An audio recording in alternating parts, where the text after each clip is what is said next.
يبدأ زعيم الفلاحين رحلة استعادة أمجاد انتصارات الدوري الممتاز في ظل قيادة فنية جديدة للمخضرم صلاح الناهي الذي أخذ على عاتقه بناء فريق جديد بعدما قررت إدارة المحلة الاستغناء عن عدد كبير من اللاعبين أملا في طموحات جديدة.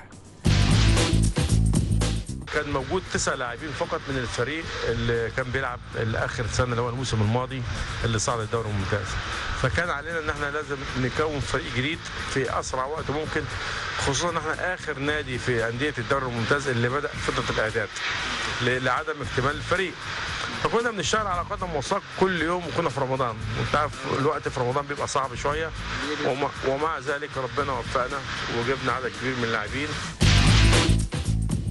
أما عن طموحات المحلة مع انطلاق الموسم الجديد وحلم البقاء في الدوري.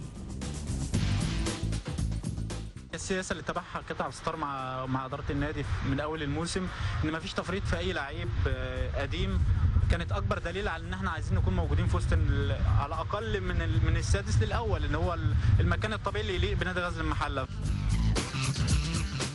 ولحراس المرمى في الفلاحين دور كبير في ظل القوة الهجومية المنتظرة في الموسم الجديد. من أول يوم الحمد لله كنت متواجد في فترة الإعداد، والحمد لله ما ماشيين بصورة كويسة مع الكابتن بلوطي أنا وسامح علي. أنت عارف السنة دي إحنا جونين أنا وسامح علي، وجون معانا ناشئ من تحت محمد فتحي يبقى جون واحد. النادي فضل يبقى فيه 3 جوان، 2 كبار وواحد صغير، فاحنا موجودين ومتكاتفين والحمد لله ماشيين بشكل كويس الحمد لله.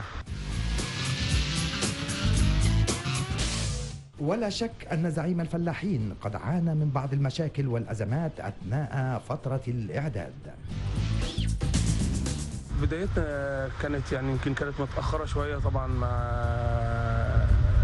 المدير الفني، ان احنا اتاخرنا. كان الكابتن محمد فايز كان جه وبعدين مشى وجه الكابتن صلاح، فاحنا كنا اتاخرنا شويه، فكنا استعجلنا شويه ان احنا عاوزين نجيب لعيبه، لان احنا طبعا كان معانا 9 لعيبه بس في القايمه، فكنا مستعجلين ان احنا عاوزين بنسابق الوقت، ان احنا عاوزين نجيب لعيبه كويسه من انديه في الدوري الممتاز.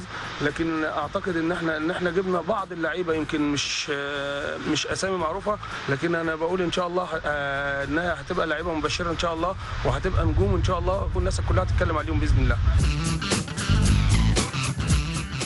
وللقوة الضاربة الهجومية في المحلة أحلام كبيرة. لاعبة جاية جديد لازم تكون فاهمة تلعب بنادي غزل المحلة، نادي كبير، نادي جماهيري. مش طموحنا اللي احنا نقعد في الدوري الممتاز زي ما الناس بتقول، احنا طموحنا ان شاء الله اللي احنا ننافس على الدوري، وده من حقنا. عندنا مجموعة لعيبة ممكن يكون اساميهم لسه مغمورين شوية، لكن ان شاء الله بمجهودهم وطموحهم يقدروا يحققوا حاجة لنفسهم ان شاء الله وناديهم غزل المحلة.